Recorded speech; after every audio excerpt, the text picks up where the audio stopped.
Oban captures visitors' hearts at first sight as they approach from atop the King's Highway.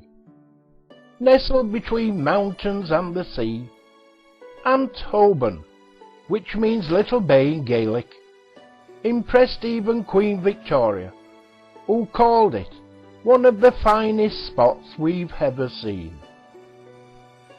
Oban is the gateway to the Isles, and it's just a ferry ride away to enchanting islands such as Lismore, Mull, Iona, Collontyree and Barra. Oban is a paradise for history buffs. The area boasts ruins of many castles, and in its sparkling waters lie some of the most remarkable shipwrecks in the British Isles. World-class food, stunning scenery, fascinating history, and a wide choice of cultural and outdoor activities. It's no wonder Oban is one of Scotland's most popular holiday destinations. Join us as we make our pilgrimage to the sacred isle, Iona.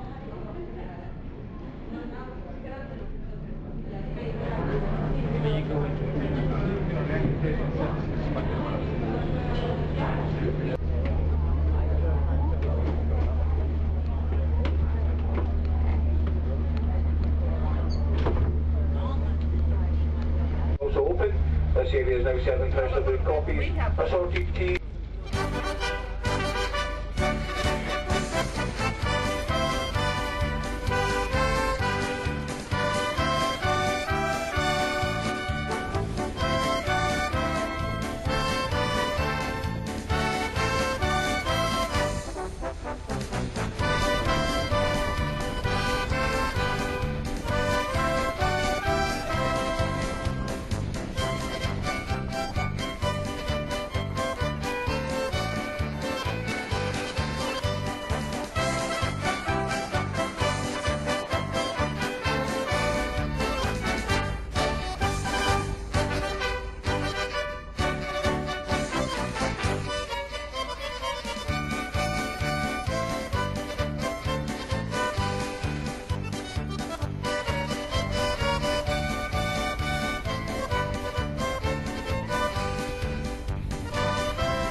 Explore the beautiful island of Mull and Iona on this popular day tour, which will immerse you in the area's rich history and harmonious surroundings. After a short 45-minute crossing from Oban to Mull, you'll be transferred by coach for the scenic drive and guided tour across Mull, passing through Glenmore and the south shore of Loch Scriden, to reach Fian Point. From here, it's a short ferry crossing to Iona, one of Scotland's most sacred and historic sites, as well as a place of tranquility and beauty. You'll have around 2 hours to explore Iona and visit the famous abbey and nunnery, the burial place of Viking and Scottish kings over the ages, including Macbeth, before it's time for your return journey back to Oban.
in splendoribus sanctorum,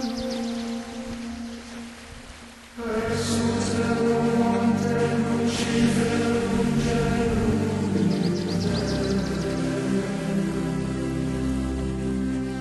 Signorius navicum erat, sede ad extris mei, done quodam amicos tuos, saperum verum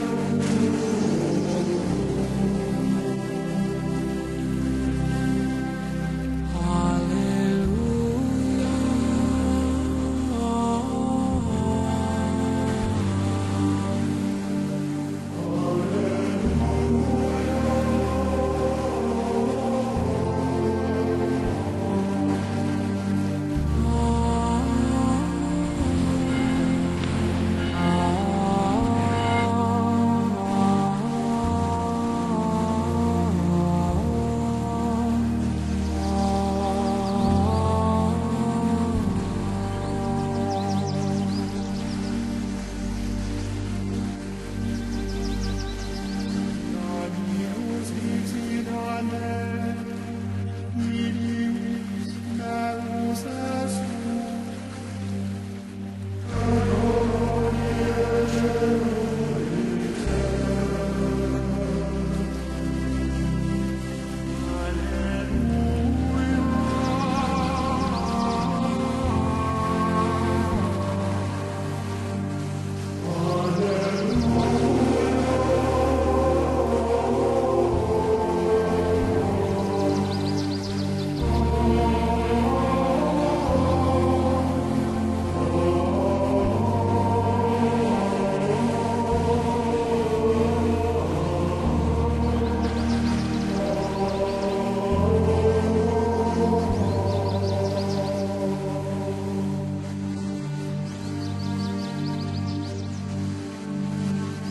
salvos magos Domine Deus nostre, et congregados de nationibus,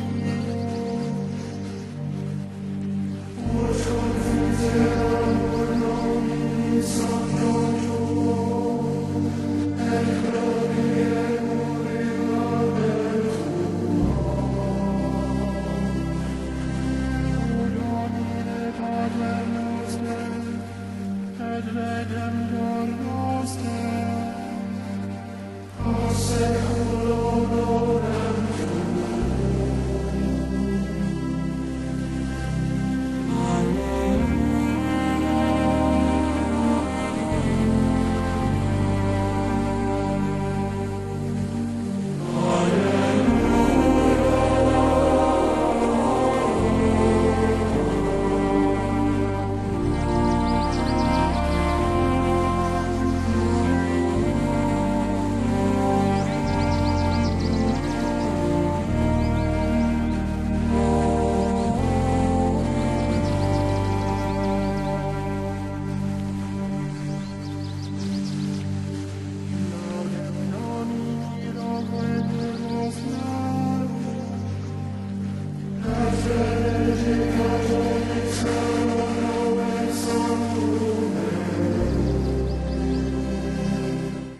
The first thing one notices is the monastery, built around 1200, but the spot has been sacred since 563, when St. Columba and 13 followers landed at the bay to establish a monastery.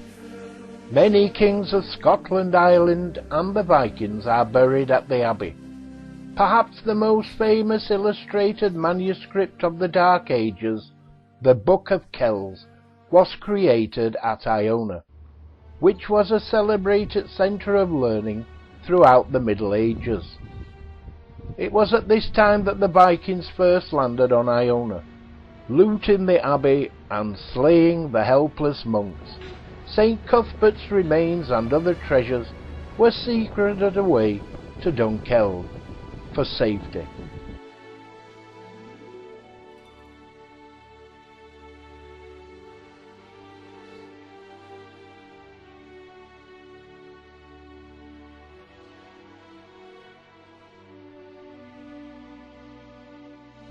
and the surviving monks relocated to safer sites. But after the Vikings converted to Christianity in the 10th century and began marrying into the local Gaelic population, the monastery underwent a revival, and the surviving Benedictine abbey was built around 1203. Ullapool, where the mountains meet the ocean. The picturesque village of Ullapool nestles on the shores of Loch Broom and offers many attractions for those passing through or looking for a base to explore the Highlands. The name Ullapool is derived from Norse and is a reminder of the Viking heritage of the region. The village itself is a relative newcomer, commissioned by the British Fisheries Society and designed in 1788 by the engineer Thomas Telford. The grid pattern of the lower part of the village is the original design, and many of the buildings are from that time. Fishing played an important role for many years, and even today, the harbour is a local focal point for village life, where boats from all over the world can be seen landing catches from the Atlantic and local boats landing prawns and scallops at the end of the day.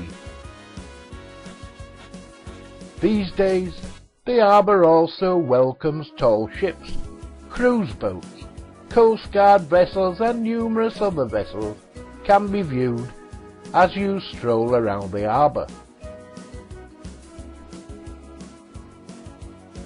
During the summer months, the local youth pipe band and the island dancers parade through the streets to the ferry car park and put on a show for visitors, generally on a Thursday evening in the summer.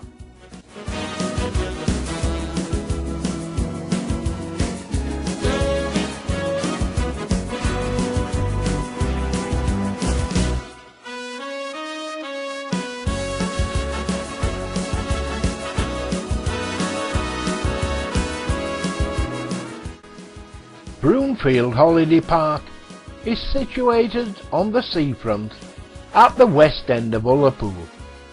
It extends to some 12 acres of level grass overlooking the Summer Isles, famed for its marvellous sunsets. Supermarkets, bars, restaurants, cafes, bus stop, post office and telephone are all within 5 minutes walk from the park entrance.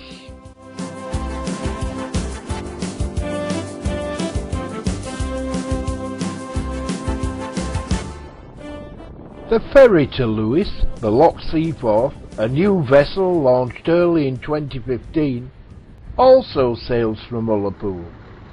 It is possible to travel as a foot passenger or take your car.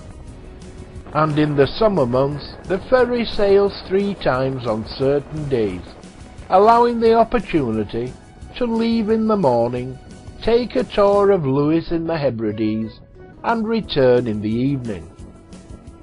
The loch and seas around Ullapool and the Summer Isles have been designated a marine protection area. This means that fishing and other activities are controlled in certain areas to help conserve and protect some of the features and species found in the loch and the waters, some of which are unique to this part of the world and even to the loch itself.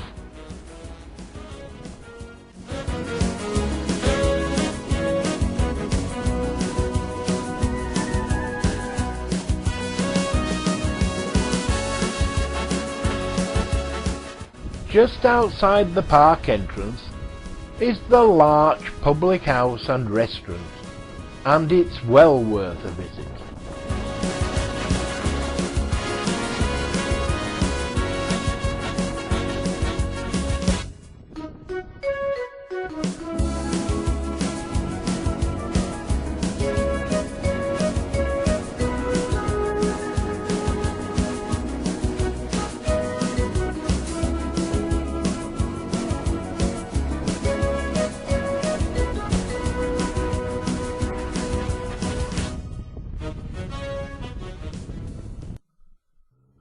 The area north of Ullapool was designated a geopark in 2004 in recognition of the importance of the geology of the region.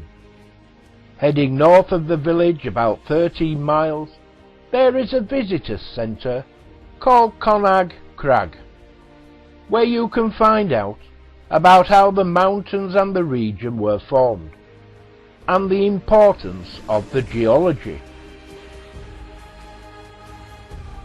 The road north from Ullapool brings you into the heart of an ancient landscape, recognised internationally as the Northwest Highlands UNESCO Global Geopark. The area encompasses mountains, peatland, beach, forest and coastline, from the Summer Isles to the north coast beyond Durness and Loch Erbol, to the thriving community of Tongue. The Northwest Highlands Geopark offers one of the best opportunities to explore the wild places in Europe. Whether you want to scale mountains for a spectacular view, stroll along a clean and sandy beach, or discover the hidden secrets of the landscape on a self-guided driving trail, follow the rock route through the landscape. The trail stops at specific sites of interest.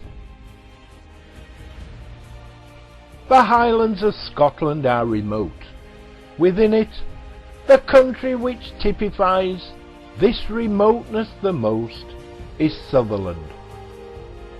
It has the lowest population density in Western Europe, and the only one with 3 coastlines, north, east and west.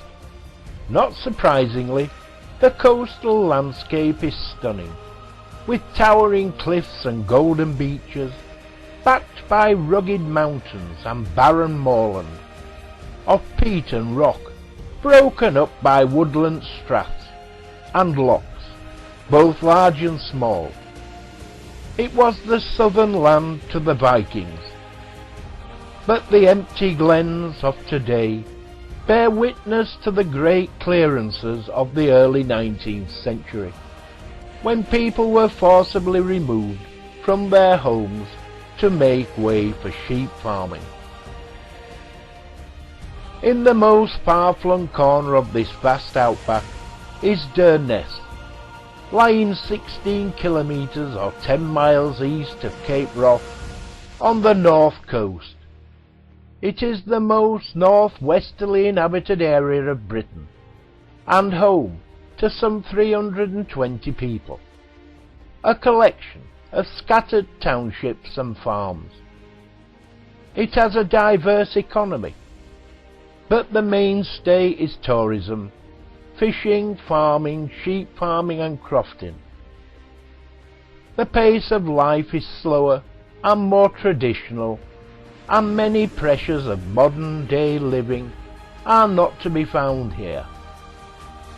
There is an abundance of magnificent scenery and wildlife, and while the ideal holiday destination in itself, Durness makes a good point for touring the rest of northwest Sutherland, given its position on the road network.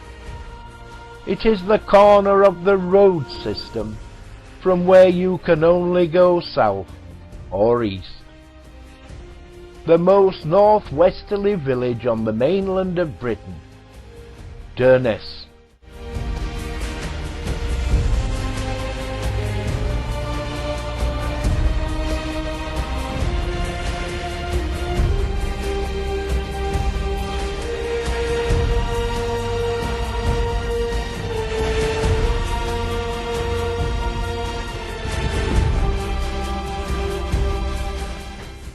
We based ourselves at the lovely Sango Sands, so we could visit the Durness Highland Games.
John Lennon enjoyed childhood holidays in Durness, relax on the golden sands, and go shopping at Blandnakeil Croft Village, which includes a fabulous chocolaterie.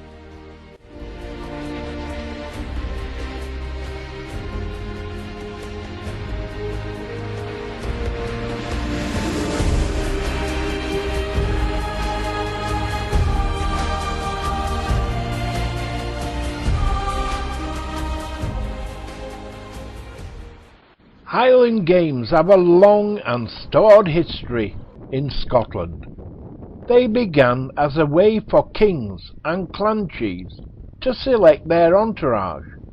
The fastest runners were chosen to deliver messages and rally the clans, while the strongest men became personal bodyguards. The hammer throw and the shot put started as Highland sports and are now part and parcel of the international sporting circuit.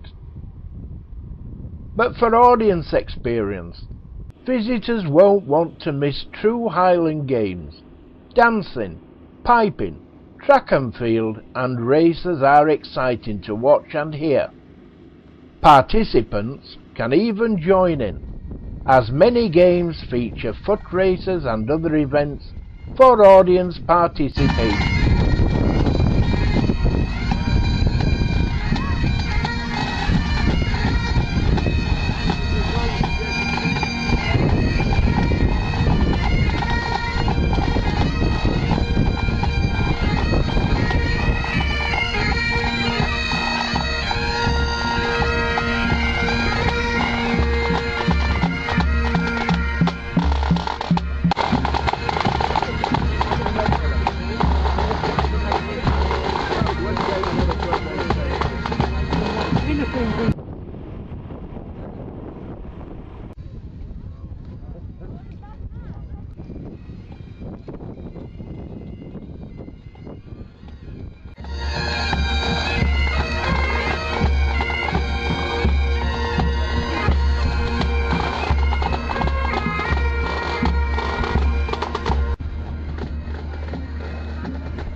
Organising and setting up this year's Highland Games.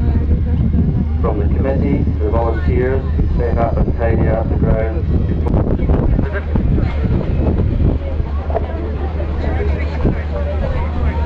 At the top corner of the field, at the top of the running track. That ladies 16 years and over for the 100 yards to the top of the running track.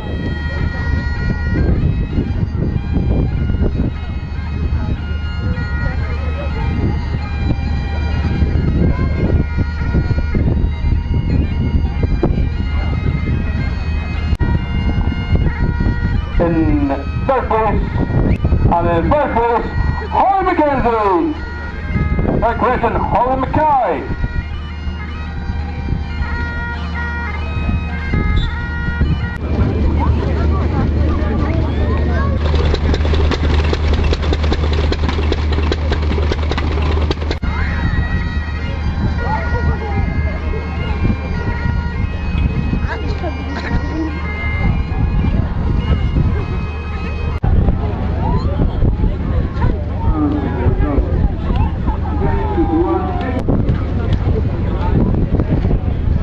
That's all competitors for Holy. Please make your way to the running track now.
Caithness and the north coast of Sutherland is a large area of unspoilt dramatic scenery in the far north of Scotland, indeed on the extreme edge of Europe.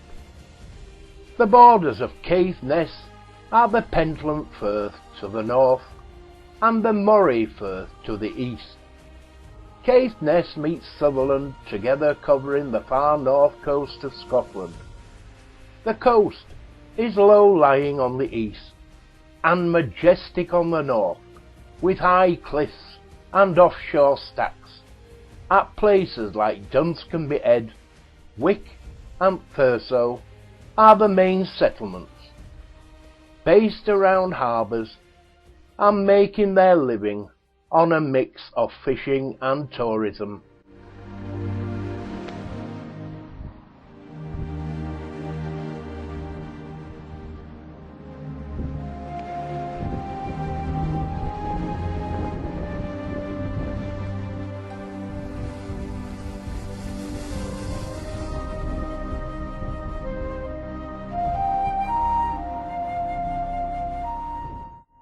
Thurso, the most northerly town on the Scottish mainland. Thurso is a great base for exploring the surrounding countryside. There's plenty to see and do in and around the delightful town of Thurso. The town is a hive of lovely traditional shops, cafes, bars and restaurants. Don't forget to take a look at Thurso Castle, on the eastern side of the river mouth. It dates back to 1100.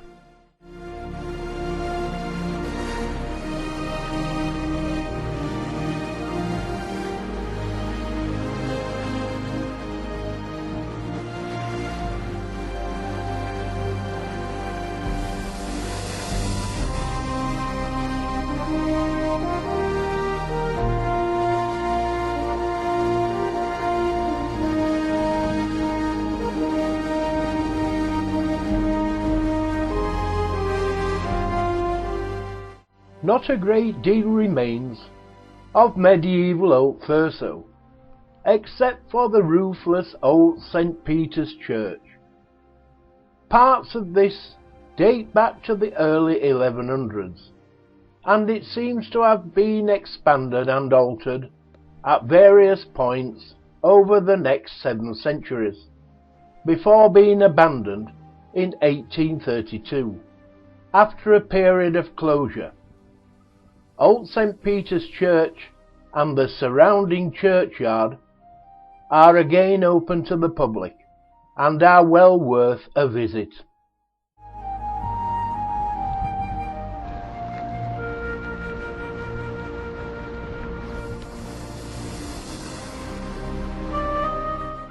Journey back in time into Dornoch's troublesome past.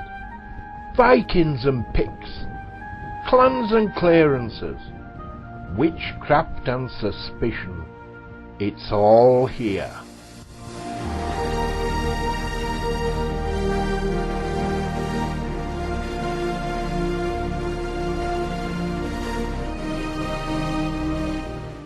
Dornoch has a great beach, a medieval cathedral, a courthouse and old jail, a castle which is now a hotel, wonderful shops and bags of charm.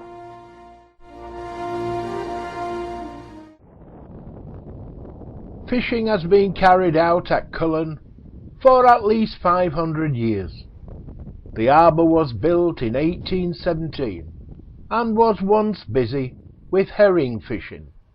Today it is used mainly by pleasure craft.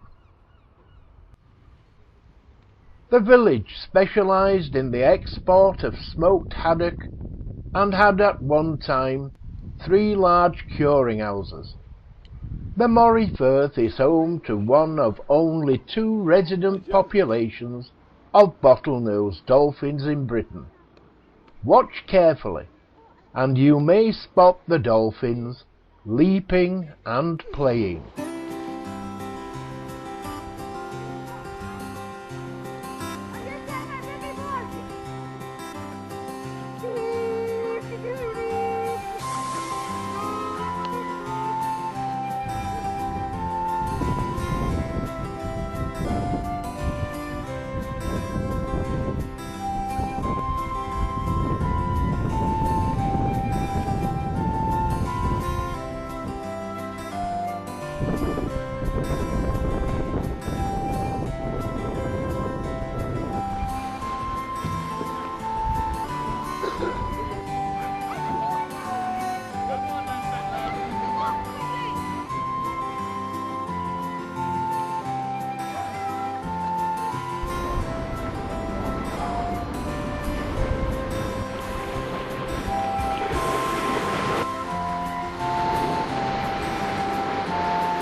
Cullen is an extremely attractive town. The town is in two parts, sandwiched between the sea wall on one side and the main road on the other. It is a fishing village, Sea Town of Cullen. This is a unique collection of a couple of hundred small stone fishermen's cottages at the seaward side. Wandering around Seatown is a slightly otherworldly experience. It was obviously a planned community.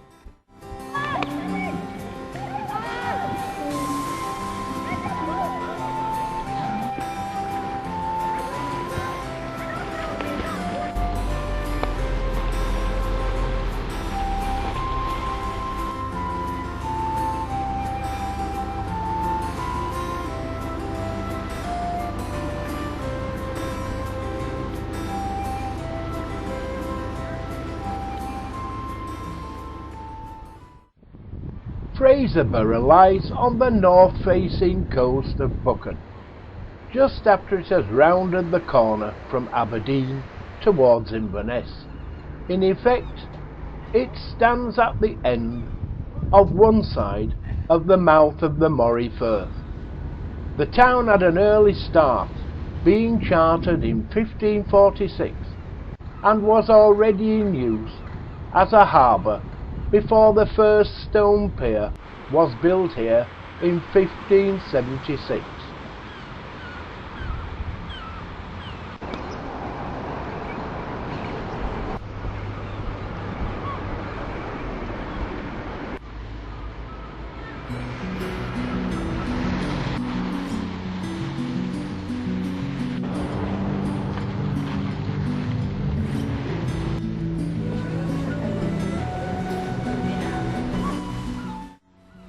There's more to St Andrews than golf courses, including the remains of St Andrews Cathedral, which was Scotland's largest cathedral, and a most magnificent church. This shows how impressive it used to be. St Rude's Tower in the precinct is part of the first church of the Augustinian canons at St Andrews, built in the early 12th century.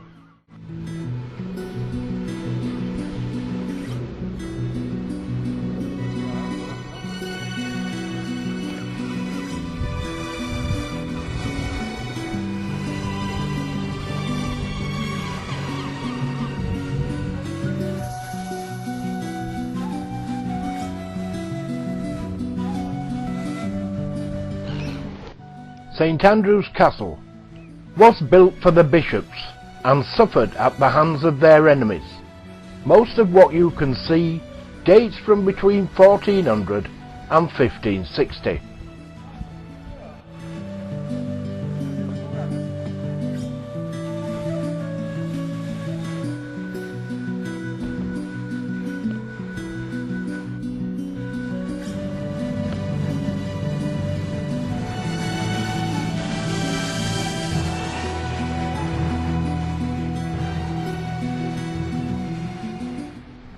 Anstruther was the capital of the Scottish herring industry until the shoals deserted the Forth during the Second World War.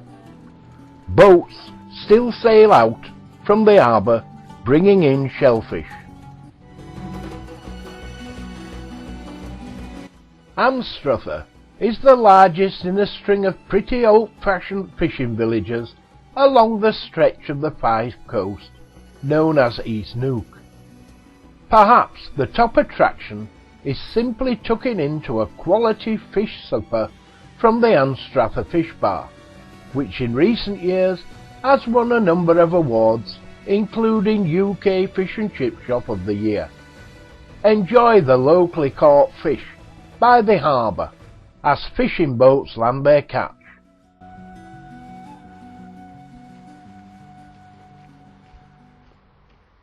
The name Pittenweem can be roughly translated from Pictish and Gaelic to place of caves. It is now famous for its well-preserved merchant buildings, characterized by their white walls and red roofs, influenced by 5 trading links with Belgium and the Netherlands.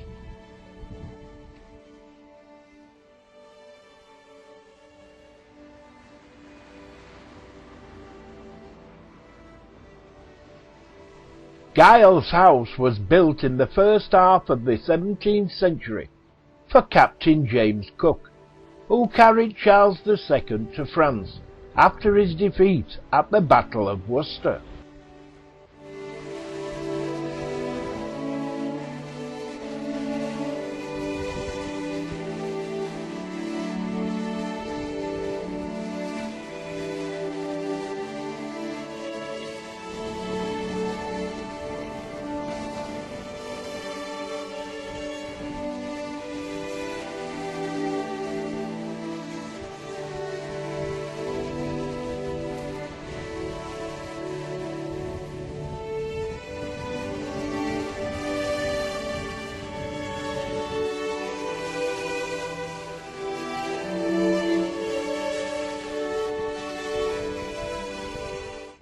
The Palace, a grand merchant's house, was built in several stages between 1597 and 1611 by Sir George Bruce, a descendant of the Scottish King Robert the Bruce.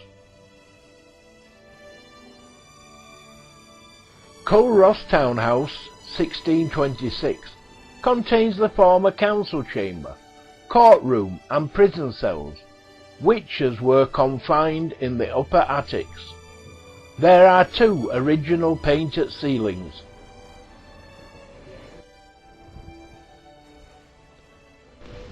The Royal Borough of Culross nestles in a hollow on the Fife side of the Firth of Forth, known as Torrey Bay.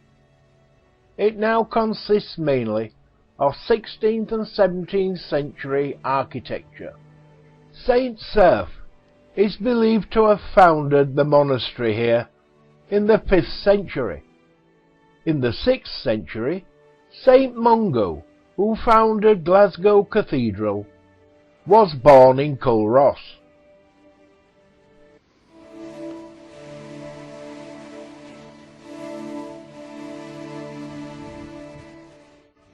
Take a stroll up the cobbled alleyways, known as Back Causeway, which is complete with a raised central aisle that was formerly used by noblemen to separate them from the commoners.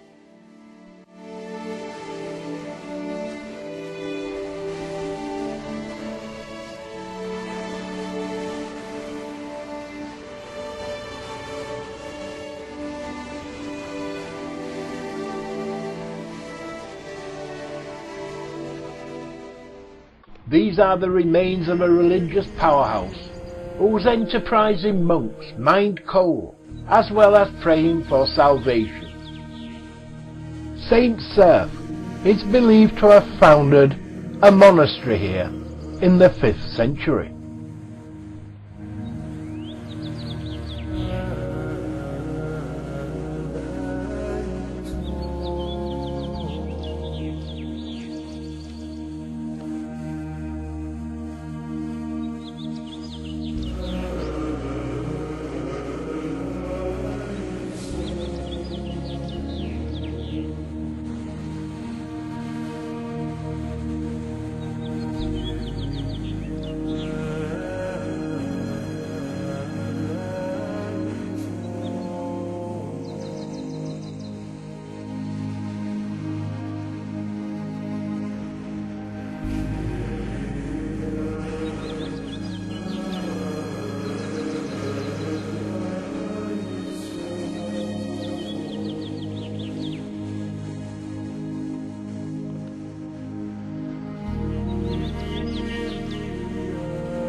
The monastery was founded in 1217 on the hill crest, but only fragments of it remain. The tower, now incorporated into the Abbey Church, is thought to have been built in the 16th century.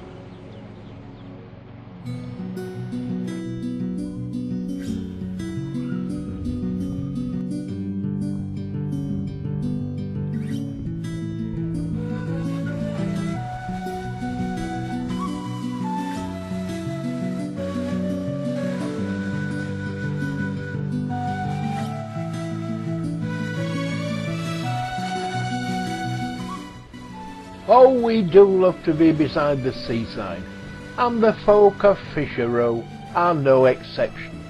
Promenading, that much favoured Victorian pastime, remains as popular today with or without a dog. You can still buy ice creams locally. Barks and fishing boats have given way to yachts and dinghies. Water skiing began in the 90s, followed 20 years later by the Scotland-wide phenomenon of coastal rowing.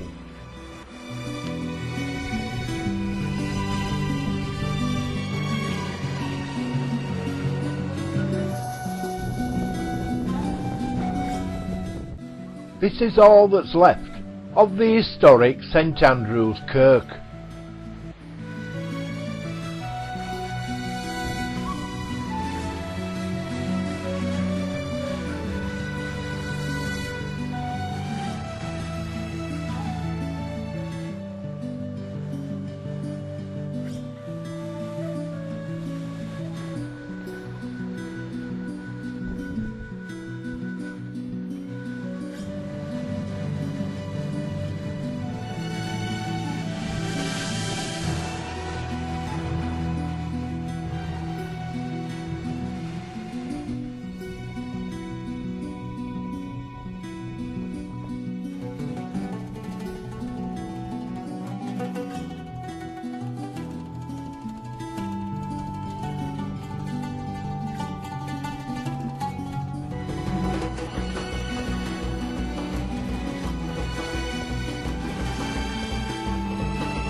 Mary Queen of Scots came here during some of the most turbulent times of her life.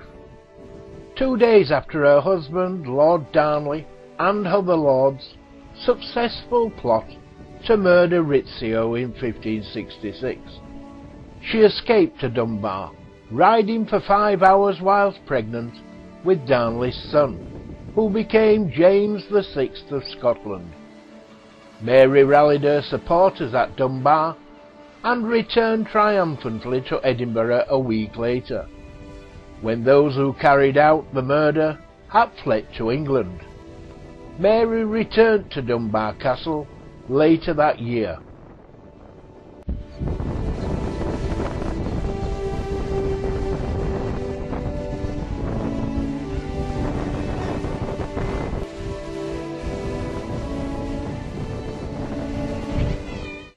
Down the hill from this end of the High Street is Dunbar's Victoria Harbour, built in the 1640s, and the final death knell for most of the remains of Dunbar Castle. The opposite corner of the harbour is occupied by the fortified artillery battery, whilst further to the south-east, again, is the Cromwell Harbour. The completion of this in 1730 led to Dunbar's dramatic growth as a fishing and, for a time, whaling port.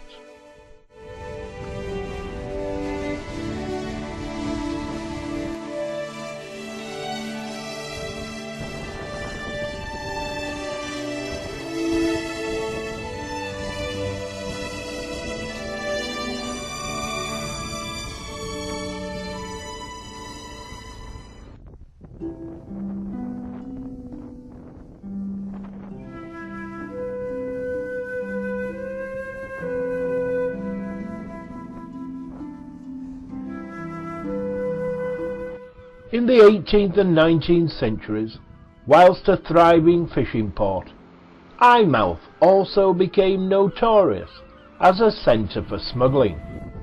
As the Scottish port nearest to the continent, it became the most accessible place for the illicit import of spirits and other goods.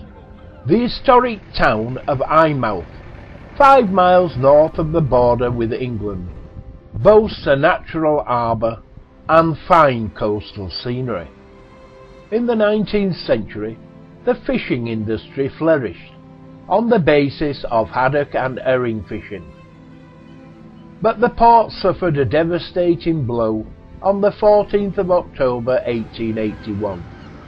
A storm wrecked the fishing fleet, and 189 fishermen, 129 from Eyemouth alone, were drowned, many within sight of the shore.